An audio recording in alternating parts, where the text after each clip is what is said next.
আপনার ওযু নাই, আপনি ওয়াজ করতে পারেন, আপনার ওযু নাই, আপনি ওয়াজ নসিহত করতে পারেন, ওয়াজ নসিহত শুনতে পারেন, আপনার ওযু নাই, মসজিদে আজান দিতে পারেন, আপনার ওযু নাই, কবর জিয়ারত করতে পারেন, আপনার ওযু নাই, ছাগল বকরি দুম্বা মহিষ মুরগি আপনি গরু জবাই করতে পারেন, আপনার ওযু নাই, সাহেরি খেতে পারেন, আপনার ওযু নাই, ইফতার খেতে পারো, আপনার ওযু নাই, আপনি দোয়া তাবিজ লিখতে পারো, আপনার ওযু নাই, লা ইলাহা ইল্লাল্লাহ জিকির করতে পারো, আপনার ওযু নাই, ইয়া নবী সালামু আলাইকা সালামে কিয়াম পড়তে পারো, আপনার ওযু যদি না থাকে, আল্লাহর কোরআনে হাত না দিয়ে মুখস্থ থাকলে বিনা ওযুতে মুখস্থ কোরআন তুমি সূরা কেরাত পড়তে পারো, কিন্তু সবচাইতে বড় ইবাদত নামাজ।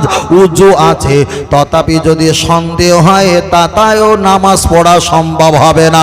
কেন? সন্দেহযুক্ত ওযু দিয়ে নামাজ চলবে না, নতুন করে আপনাকে নামাজ পড়তে হবে হবে হবে হবে। তার কারণ হলো সন্দেহ ওযু নিয়ে নামাজ পড়া যাবে না। এই কারণে কেন এই নামাজের ভিতরে 8% ভাগ আমার মোহাম্মদ আছে। ও আমার বাপজিরা, চলে না গিয়ে যাবা যাক, লক্ষ্য করে দেখা যায়। আমি আপনার কাছে একটি কথা বলছিলাম, নামাজের বিষয়টা বলছিলাম।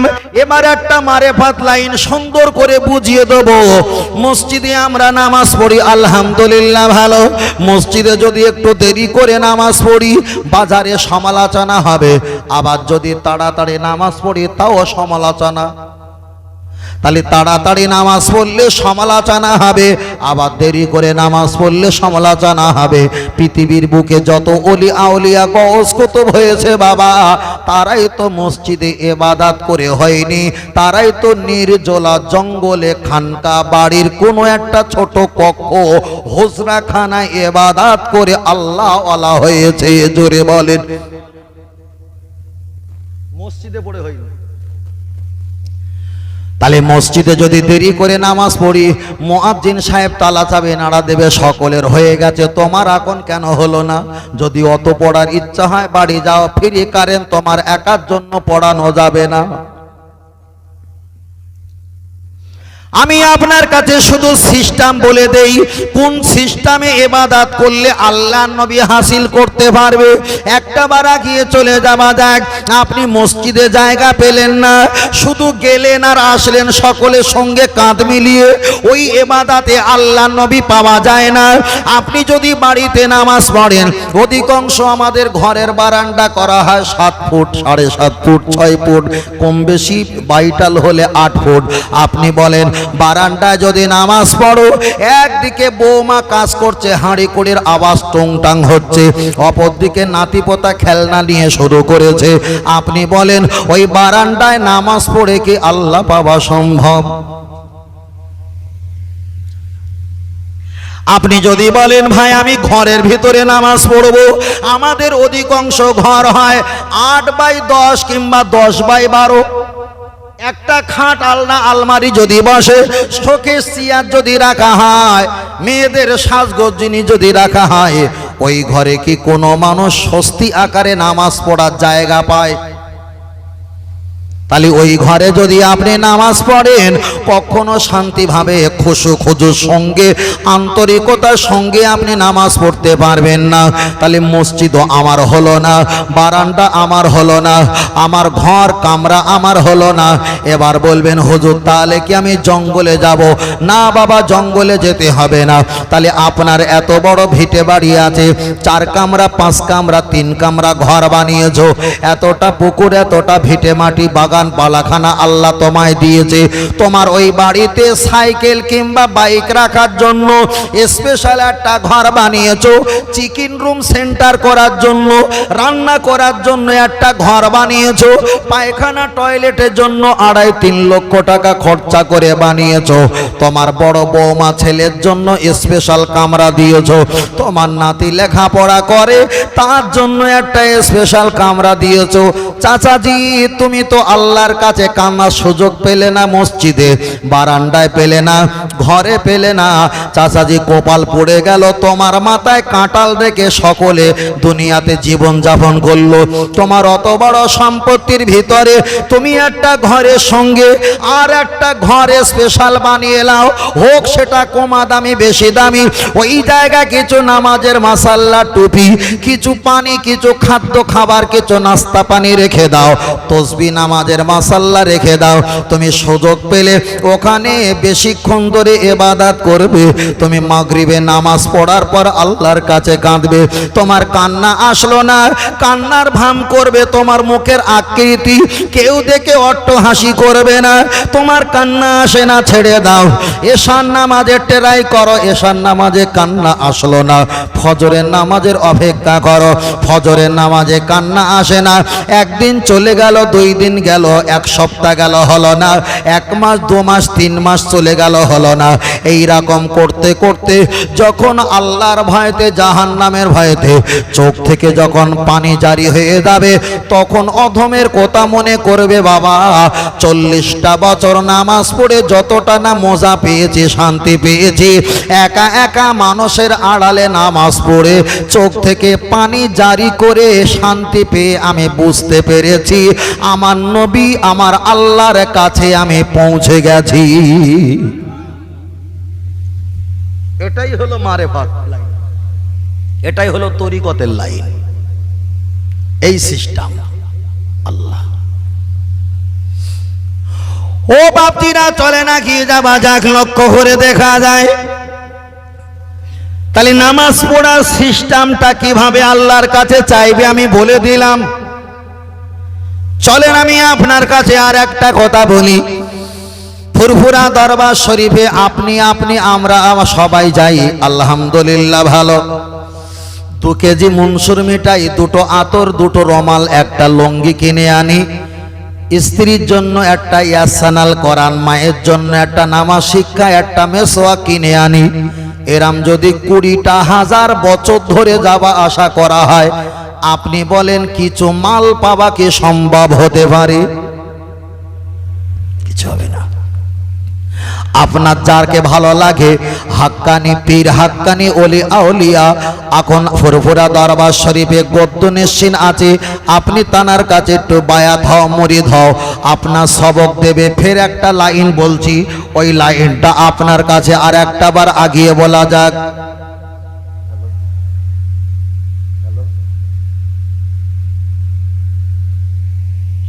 বন্ধ করে দিয়ে দিন। আপনি যদি একটা বার মুরিদ হন, আপনাকে সবক দেবে। আপনি জোহরে কোনো কষ্ট নেই, আসরে কোনো কষ্ট নেই, মাগরিবে একটু কষ্ট হয়, আপনি নিয়াত করবেন। আর একটা লাইন শিখিয়ে দেই, মাগরিবে নিয়াত করবেন একটু 3 মাস তাওবা শরীফ, 3 মাস সূরা ফাতিহা শরীফ, 10 বার সূরা ইখলাস শরীফ, 11 বার দরুদ শরীফ পাঠ করে একটু মোনাজাত করবেন। কেমন মোনাজাত করবেন? আমরা জলসায় কবরস্থানে যেমন দোয়া করি এমন করে দোয়া করবে না, এই দোয়াটা আলাদা আর ওই দোয়াটা আলাদা। আল্লাহর কাছে বারবার করে দোয়া করবেন, আল্লাহ আপনি আমার গুনাহ মাফ করে দাও, আল্লাহ আমার মেজাজটাকে ঠান্ডা করে দাও, আল্লাহ আমার লোভ লালসাকে হালকা করে দাও, আল্লাহ আমার লোভ লালসাকে হালকা করে দাও, আল্লাহ আমার দুনিয়ার লোভ লালসাটাকে দূরে সরিয়ে দাও। আপনি দোয়া করবেন, আল্লাহ আমার কলবটাকে জারি করে দাও। আপনি দোয়া করবেন, আমার নবীর দিদার দেখিয়ে দাও। আপনি দোয়া করবেন, 5 পাঞ্জাতন আহলে বায়াতের মহব্বত দিদার নসিব করে দাও। এইভাবে দোয়া করবেন। 14 গোষ্ঠীর দোয়া ওখানে করলে নিজের তোলা ফাঁকা হয়ে যাবে। আপনি এই দোয়া করে মোনাজাতটা শেষ করে এবার আপনি নিয়াত করবেন, আমি আমার কলব দিকে মতওয়াজ্জা আছি, আমার কলব জোনা পীর সাহেব হুজুর কলবের ওসিলায় আল্লাহ পাকের দিকে মতওয়াজ্জা হই। আল্লাহ পাকের পক্ষ হইতে চিস্তিয়া তরিকা নিসবাত অনুযায়ী জলি জিকিরে ফয়েজ আমার কলবে আসুক। আপনাকে লা ইলাহা ইল্লাল্লাহ জিকির করতে হবে। এই নাবি আছে, এখান থেকে লা বেঁকে চলে আসবে, লা এই পর্যন্ত আসবে। এখানে যখন লা বলে দাঁড়িয়ে যাবে, মনে করবে এটা আমার বাপ মা। যদি বাপ মা মায়ের বদদোয়া থাকে আল্লাহ আর নবী পর্যন্ত পৌঁছাতে পারবে না। এ দরজাটা যদি খোলা হয় আল্লাহ আর নবী পর্যন্ত পৌঁছে যাবে। এখানে বাপ মাকে স্মরণ করবে, ইলাহা বলে যখন মাতার তালুর কাছে চিন্তা করে নজর করবে, এখানে মা ফাতেমা, চারিদিকে হযরতে আলী হুজুর পাহারাদার। আপনি যখন ইল্লাল্লাহ বলবেন, কপাল থেকে নিয়ে এখান থেকে স্লিপ করে বাম দিকে বুকের 2 আঙ্গুল, দুধের 2 আঙ্গুল নিচে ইল্লাল্লাহ বলবে। উপরে আছে আমার আপনার নবী আর নিচে আছে ইমাম হাসান আর হোসাইন।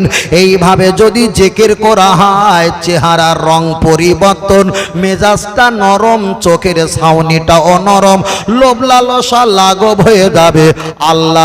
আল্লাহর নবীর দিদার তোমার সহজে নসিব হয়ে যাবে। আমরা শুধু জিকিরের কথা বলা হয় পীর মাশায়েখ, আপনি আজকের শপথ করে বলেন, আমি যে সিস্টেমে বলেছি কোন হুজুর এই খুলে বলেছে? শুধু বলেছে এখান থেকে উঠে এখানে আসবে, এখান থেকে এখানে ইল্লাল্লাহ বলে গাড়াম করে মারবে। কিন্তু এর ভিতরে কি আছে? আরো আছে। এর ভিতরে কাবা আছে, সুবহানাল্লাহ। এর ভিতরে আরাফাতের মাঠ আছে, এর ভিতরে মুজদালিফা আছে, এর ভিতরে ইমাম হাসান হোসাইন আছে, এর ভিতরে আল্লাহ আছে, এর ভিতরে মুহাম্মদ সাল্লাল্লাহু আলাইহি ওয়াসাল্লাম আছে, এর ভিতরে কবর আছে, এর ভিতরে জান্নাত আছে, এর ভিতরে আরশে আজিবও আছে। চলে বলে এগুলো খুলে এত বলা যাবে না।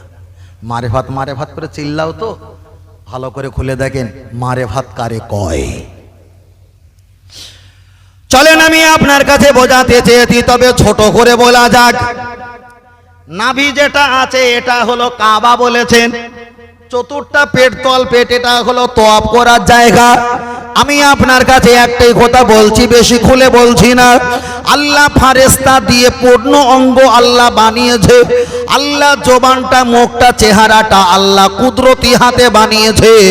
ওই জন্য একটা দেখা যায় একটা বিস্কুটের প্যাকেট থেকে, খাম থেকে একই রকম বিস্কুট হয়, একটা ইটের খাম থেকে একই রকম ইট হয়, 5 টাকার কয়েনের খাম থেকে 5 টাকার কয়েন বার হয়, 500 টাকার নোট 500 টাকার নোট হাজার হাজার একই রকম পাওয়া যায়। তাই আমার আল্লাহ দায়িত্ব নিয়ে এই চেহারা দায়িত্ব নিজে হাতে বানিয়েছে। ওই জন্য মায়েদের একটা গন্তব্য স্থান, 9টা 10টা 7টা সন্তান হয়েছে। প্রত্যেকের বডি চেহারা একই হতে পারে, কিন্তু আল্লাহ চেহারার আকৃতি 18-20 বানিয়ে দিয়েছেন। বলুন সুবহানাল্লাহ। চলেন আমি আপনার কাছে আর একটু নিচে নামি, চলেন আগিয়ে যাওয়া যাক। আপনি তাই মাগরিবের নামাজে জিকির করলেন, লা ইলাহা ইল্লাল্লাহ বলে জিকির করলেন। আপনি কান্না করছিলেন, মোনাজাত করেছিলেন, জিকির করার আগে কান্না হয়নি, ছেড়ে দাও।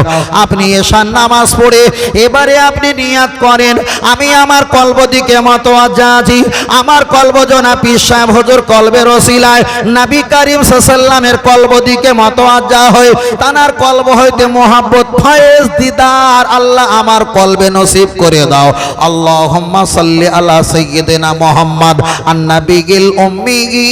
আর একটু বাড়ি নিতে হবে, ও আহলে বাইতিহি। কেন আহলে বায়াতের প্রতি মোহাব্বত যদি না থাকে, তোমার এলমিয়াত, তোমার এলেম, তোমার মারেফাত আটকে যাবে। কেন নবী পাক জবানে বলেছে আমার আলী থেকে মারেফাত শুরু, আর যখন ইমাম মাহাদি আসবে মারেফাত তখন শেষ। এই মারেফাতের চাবিকাঠি আমার দয়ার নবী আলী হুজুরের কাছে দিয়েছে। ওই জন্য দরুদ শরীফে আপনি যখন আহলে বাইতিহি ওয়া বারিকি ওয়া সাল্লিম ওদের প্রতি যখন সালাম দেবেন, ওরা তোমার দিকে রহমতের নজরে তাকালে, তুমি এই চোখে আমার নবীকে কবরের কাছে দাঁড়ালে কবরের মাইয়েতকে দেখতে পাবে। হয়তো আমরা বেশি পাক পাঞ্জাতন ইমাম হাসান হোসাইনের নসিহত করিনি, তবে যারা তরিকা মশ করে এখান থেকে এড়িয়ে গেলে খোদার কসম তারা জীবনে ওলি হতে পারবে না। ওলি হয়তো মাইকে বলে না, কিন্তু রাতের বেলা হাজার বার তাদের নাম স্মরণ করতে হয়। ও বাপজির, আমি আপনাকে বোঝাতে চেয়েছি, লক্ষ্য করে দেখা যায় আপনি দরুদ শরীফ পড়লেন, নবীর দিদার আপনার নসিবে হলো না। তবে পীর সাহেব হুজুররা বলেছেন, দুই ঠোঁটের মাঝখানে, দুই পাঁচার মাঝখানে ইজ্জত আর জবানকে যদি ঠিক রাখতে পারো, হালাল খানা যদি খেতে পারো, নবীর দিদার তোমার নসিব হয়ে যাবে। তথাপি যদি নবীর দিদার নসিব না হয়, এবার ফজরের নামাজের অপেক্ষা করো। ফজরের নামাজ যখন পড়া হয়ে যাবে, এবার তুমি নিয়াত করো, আমার আধা ঘন্টার আগের অস্তা ফের একটা বার খেয়াল করিয়ে দেবো। আপনি নিয়াত করবেন, আমি আমার কলব দিকে মতওয়াজ্জা আছি, আমার কলব জনা পীর সাহেব হুজুর কেবলার ওসিলায় খাজা মঈনুদ্দিন চিশতি রহমাতুল্লাহ আলাইহির কলব দিকে মতওয়াজ্জা হই। তানার মোহাব্বত জিয়ারাত দিদার আল্লাহ মান নসিব করে দাও। আল্লাহুম্মা সাল্লি আলা সাইয়্যিদিনা মুহাম্মদ সাইয়্যিদিল মুরসালিন ওয়া আলা মুহি সুন্নতি শাইখ মঈনুদ্দিন চিশতি ইমাম তরিকতুল আউলিয়াইল কামিলিন। আপনি যখন 100 বার করে এই দরুদ শরীফ পাঠ করবেন, আল্লাহ যদি রাজি থাকে, খাজা মঈনুদ্দিন চিশতি রহমাতুল্লাহ সঙ্গে দিদার যদি নসিব হয়ে যায়, আল্লাহর নবীর সঙ্গে তোমার হাত ধরে দেখা করিয়ে দেবেন। জোরে বলেন। আর যদি খাজা হুজুরের সঙ্গে স্বপ্ন হালাতে দিদার হয়ে যায়, তুমি বাবা এক তরিকার আল্লাহর ওলি বলে সার্টিফিকেট দিয়ে দেবেন। জোরে বলেন। এক তরিকার আল্লাহর ওলি হতে গেলে খাজা হুজুর পীর কালা রহমাতুল্লাহর দিদার পাওয়া যাবে, এক তরিকার আল্লাহর ওলি হতে গেলে। তারপরে 2, তারপরে 3, তারপর 4, অত দূর যাচ্ছি না, শুধু প্রয়োজনটা বলছি। এবার আপনি খাজা হুজুরকে আপনি দিদার পেলেন না, হতাশ হবেন না, নিরাশা হবেন না। এবার আপনি কি করবেন, লক্ষ্য করে দেখা যায় আপনি ঘুমিয়ে পড়বেন। আপনার স্ত্রী, পরিবার, পরিজন প্রত্যেকের সঙ্গে যা প্রয়োজন সব কোটা হক আদায় করলেন। আপনি রাতের বেলা ঘুমিয়ে পড়লেন। ঘুম আসতে আধা ঘন্টা 20 মিনিট সময় লাগে। ছোট্ট একটা তসবিহ নাও, তসবিহ নিয়ে সাল্লাল্লাহু আলাইহি ওয়াসাল্লাম, সাল্লাল্লাহু আলাইহি ওয়াসাল্লাম। যদি ব্যস্ত থাকো, ছোট এই দরুদ শরীফটা পড়ো, আর নইলে বড় দরুদ শরীফ পড়ো, আর নইলে সাল্লাল্লাহু আলাইহি ওয়াসাল্লাম এই দরুদ শরীফটা পড়ো। পড়তে পড়তে পড়তে পড়তে 20 মিনিট পরে তুমি ঘুমিয়ে পড়লে, দরুদ পড়া বন্ধ হয়ে গেল। দরুদ পড়তে পড়তে ঘুমিয়ে পড়লে, আবার 1 ঘন্টা 1.5 ঘন্টা পরে যখন ঘুম ভেঙে যাবে, আবার তসবিহটা হাতে নাও। 10 বার 20 বার 5 বার পড়তে পড়তে তোমার ঘুম এসে গেল, আবার তুমি ঘুমিয়ে যাও। এমন করে করে যখন তুমি 2-5টা মাস যখন কাটিয়ে দেবে, তো আমার আপনার নবী মুহূর্তে মুহূর্তে তোমার সঙ্গে দিদার নসিব করিয়ে দেবেন। বলুন সুবহানাল্লাহ। তাই আমি বারবার বলেছি, বাবা মসজিদে নামাজ পড়বো আলহামদুলিল্লাহ ভালো, বারান্দায় নামাজ পড়বো ভালো, ঘরে নামাজ পড়বো ভালো, ছাদে নামাজ পড়বো ভালো। তবে এই নামাজে 99% আল্লাহ আর নবী পাওয়া সম্ভব নয়। একাকী নামাজ গুজারি করে আল্লাহর কাছে কাকুতি মিকুতি বাচ্চার মতো কান্নাকাটি করলে আল্লাহ আর নবী পাওয়া সহজে সম্ভব হয়। আমার কথা কিছু বুঝতে পারছেন বড় ভাই? কিছু মানে বুঝতে পারছেন? শেষ করে দেবো নাকি? 12টা শেষ করে দিই, সালাম পড়ে নেই। আল্লাহ আল্লাহু আকবার। আল্লাহ। সবচেয়ে মজার বিষয় কি জানেন? আমরা আমি যে এই পর্যন্ত যতক্ষণ কথা বলেছি, যতক্ষণ এই 45 মিনিট 50 যতক্ষণ কথা বলছি, আমি কোনো ঘটনা বলিনি, কোনো কেসা বলিনি। শুধু প্রয়োজন মাফিক যেগুলো আমাদের নমাজ দরকার সেই কথাগুলো বলছি, যেগুলো নমাজ দরকার। আমি বিশরে হাফি হুজুরের কেরামতি বলিনি, কেন তিনি মদ খেয়ে যাচ্ছিল, কোরআন আয়াতে চুমরকে অল্লু হয়ে গেছে, ও শুনে আমার লাভ নেই। কিন্তু তানার নিয়মটা শুধু নবার জন্য কিছু বলতে হবে। তাই আমরা যেগুলো বলছি এটা আমাদের প্রয়োজন মাফিক কথা বলছি, কোনো উল্টো পাল্টা আলফাল কিছু বলছি না। চলেন আগিয়ে যাই। ও আমার বাপজির, আমি আপনার কাছে একটাই কথা বলছিলাম, লক্ষ্য করে দেখা যায় তাহলে কিভাবে পীর তরিকতের কথা বলছিলাম, সেই পীর তরিকতের লাইনটা আমি আপনার কাছে জুড়ে দিলাম। আরো যদি আমি নিচে নামি, হয়তো আপনি বুঝতে পারবেন না তরিকত কারে বলে, কারে বলে, কারে বলে। চলেন একটা বার আগিয়ে যাওয়া যাক। লক্ষ্য করে দেখা যায় আপনি যখন ইবাদত করবেন, নামাজ পড়বেন, বারবার ওই নামাজটা পড়বেন। আপনার নামাজটা যখন পড়বেন, এলাকার কোনো মাওলানা সাহেব যখন পড়বে তোমার নামাজ দেখে উনি বলবে ভাই তুমি কেন আস্তে আস্তে সেজদায় যাও, পিঠটা এমন করো, পিঠটা অমন করো, পিঠটা এমন করো, পাটা এমন করো। বাবা ওটা শরিয়াত, ওটা ঠিক আছে, কিন্তু যারা নামাজ পড়ে নামাজে এত মজা পায়, এত শান্তি পায়, যখন নূর দেখতে পায় তখন চেহারা কোন দিকে বেঁকে আছে, কোন দিকে হেলে আছে, তাদের কোনো দিকশুল কিছু থাকে না। ওই নামাজটাই তো আল্লাহ পাকের মিআরাজ। বলুন সুবহানাল্লাহ, আর একটু জোরে বলেন সুবহানাল্লাহ। তবে আপনি যদি পুরো শরিয়াত পালন করেন, তরিক যদি মারেফাত অর্জন না করেন, ইমাম গাজ্জালী রহমাতুল্লাহ, বড় পীর সাহেব রহমাতুল্লাহ বলেছেন তিনি হলো জাহেল। আবার যদি মারেফাত অর্জন করো, শরিয়াত যদি মোটে পালন না করো, উনি বলা হয়েছে ওটাও জাহেল। আপনাকে শরিয়াতও নিতে হবে, আপনাকে মারেফাতও নিতে হবে। ওই যার ভিতরে শরিয়াতের জ্ঞান আছে, যার ভিতরে মারেফাত তরিকত হকিকতের জ্ঞান আছে, ওকে বলা হয় হাক্কানি আলেম। আর যাদের ভিতরে শুধু শরিয়াতের জ্ঞান, কোনো মারেফাতের জ্ঞান নেই, ওকে হাক্কানি আলেম বলা হয় না। রাসূল বলেছে আল উলামা ওয়ারাসাতুল আম্বিয়া, আমার উম্মতের ভিতরে যারা আলেম তারা আমার ওয়ারিস। যাদের ভিতরে শরিয়াত তরিকত হকিকত মারফত আছে ওরাই হলো নবীর ওয়ারিস। আর যাদের ভিতরে এগুলো নেই, শরিয়াত আছে, ওরাই হলো কুরবানির সময় রমজান মাসে কালেকশন করার জন্য চাঁদাবাজি করা হুজুর। ওরা কোনো নবীর ওয়ারিসের কিছু না, রাসূল ওদের কিছু কথা বলেনি। আল্লাহ চলেন, আপনার কাছে অনেক কথা বলছিলাম, আমি এই পর্যন্ত রাখলাম, রেখে আর একটা জায়গায় যাব।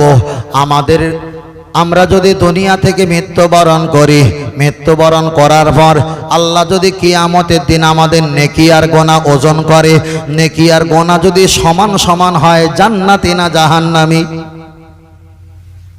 কারণ নেকি বেশি হয়েছে, গুনাহ কম, তাহলে তো সে তো জান্নাত পাবে। যাদের গুনাহ বেশি হয়েছে, নেকি কম, তিনি তো জাহান্নামে যাবে। কিন্তু যাদের নেকি আর গুনাহ সমান সমান, সাপোজ কারোর নেকি হলো 10 কেজি, গুনাহ হলো 10 কেজি, জান্নাতি না জাহান্নামী? যদি জাহান্নামে দেওয়া হয়, জান্নাত বলবে আল্লাহ আপনি তো ইনসাফওয়ালা, অতটা তো নেকি আমার নামে আছে, আমার ভিতরে দাও। আবার যদি জান্নাতে দেয়, জাহান্নাম হাতছাউনি দিয়ে বলবে আল্লাহ অত পার্সেন্ট গোনা আমার নামে আছে, আমাকে দাও, একটু ভোগ করে খাবো। তাহলে জান্নাতওয়ালা রেগে যাবে জাহান্নামে না দিলে, আবার জাহান্নামে দিলে জান্নাতওয়ালা খেপে যাবে। তাহলে আল্লাহ ইনসাফওয়ালা। হাদিস শরীফে এসেছে যাদের নেকি আর গোনা সমান সমান হবে, জান্নাত পাবে না, জাহান্নামও পাবে না।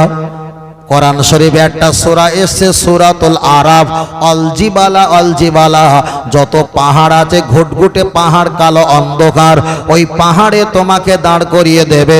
ওয়ালা ইয়ানজুরু ইলাইহিম, আল্লাহ রহমতের নজরে তাকাবে না, ওখানে গজব আর গজব তোমাকে পেতে হবে।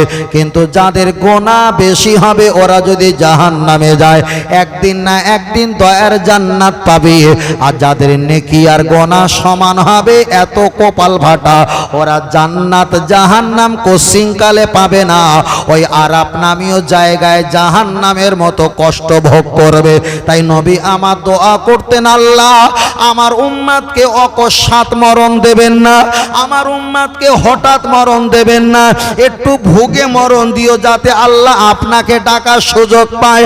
আমার উম্মতকে নেকি আর গুনাহ সমান সমান করে আরাফ নামীয় জায়গায় নামিয়ে দেবে না।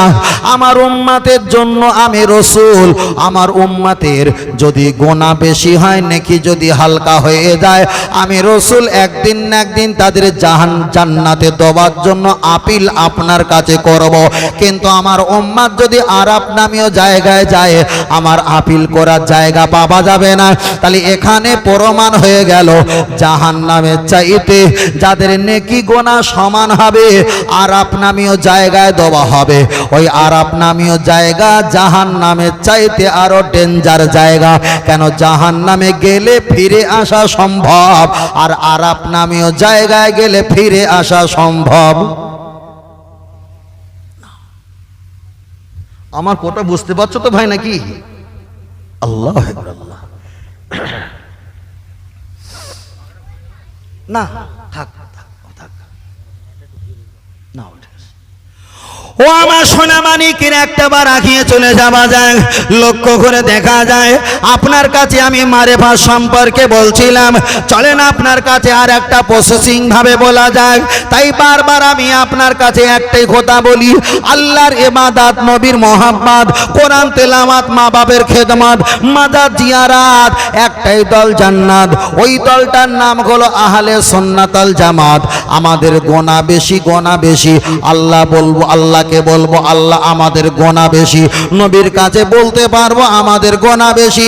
দুনিয়ার মানুষের কাছে বুক ফুলিয়ে বলবো আমাদের গোনা বেশি। কেন? গুনাহগারের জন্য তো আমার নবী, গুনাহগারের জন্য তো মসজিদ, গুনাহগারের জন্য তো আল্লাহর কোরআন, গুনাহগারের জন্য তো দুটো হাত তুলে কান্না, গুনাহগারের জন্য তো তওবা শরীফ, গুনাহগারের জন্য তো কাবা শরীফ, গুনাহগারের জন্য তো আমার নবী দুনিয়াতে আসা। আল্লাহর কোরআন জানিয়ে দিয়েছে, দুনিয়ার বান্দা শুনে রেখে দাও, যতই বড় গুনাহগার হও না কেন, কানতে কানতে তোমরা পৃথিবী ছেড়ে চলে যেও না।